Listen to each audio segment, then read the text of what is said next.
All right, we got this question a couple times this week. What is the pattern of those who got their type right? All right, so out of the people that Shannon and I have objectively typed on the spectrum of 512, who of those people also randomly got their type right? So if we typed them as an ESTP, who also has typed themselves as an ESTP, right?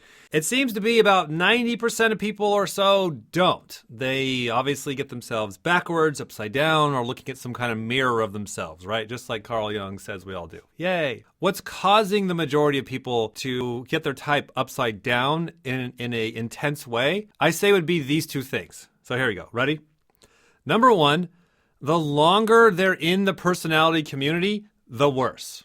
And then number two, the more they dive into all the knowledge of all the coins and the terms and the parts and the types, also the worst. Why? What seems to happen is kind of like an advertising effect, or we call it a Darren Brown effect. What we're seeing is that somewhere along the line, as the person is getting into personality typing, they'll randomly come across an article, a video, a class, or whatever, and go, oh my God, that is totally me. That one right there. I don't know how many times I've seen people write us about that INTJ tidal waves video. They're like, oh my God, that is totally my life. And like, are they all INTJs? Nope.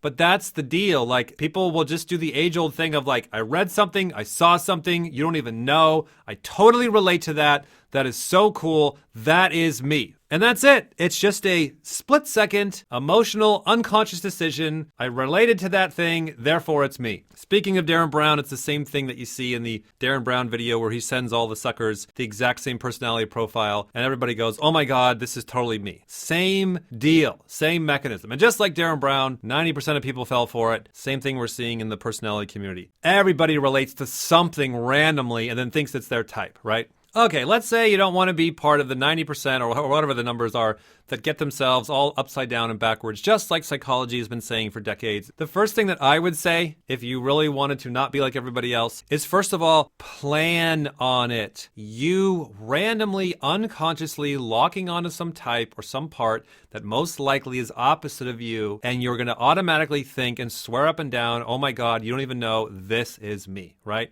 Plan on that mechanism that affects all human beings to also affect you. Not that you would ever do this, because I know, you are special. But that would be my first piece of advice. Therefore, you're not forcing others to babysit you and others to be in the bad guy's seat and say, hey, actually, you're not what you think you are. You're very opposite of how you see yourself. I hate to be the bad guy here, right? And then number two is really getting into the definition of the terms and knowing everything in a coin, knowing that everyone can do everything. So don't randomly go, you don't even know, I think all the time, therefore I'm a thinker. It's not that easy. You're looking at the savior and demon aspect of every coin. You're going to be the best thinker in the world and the best feeler in the world. That's how I look at it. Everybody's the best at everything. So I'm not looking at, can you think really good or feel really good, for an example, right? I'm asking, which one is your savior? Which one is your demon? Which one are you doing for the sake of the other? That right there takes a little bit of time. Most people don't do it because it's easier to just lock on to surface level anecdotes. I think a lot, therefore I'm a thinker. Done, right? So number two, defining your terms, really looking at stuff in binary coins and digging down, finding the reoccurring patterns of which one is the savior and which one is the demon. And then number three, cross checks, right? So say it's thinking and feeling. If you really are thinking dominant, you should absolutely see feeling as a demon. And if thinking is a savior and you're also an introverted decider savior, therefore that thinking better be TI. Is it TI?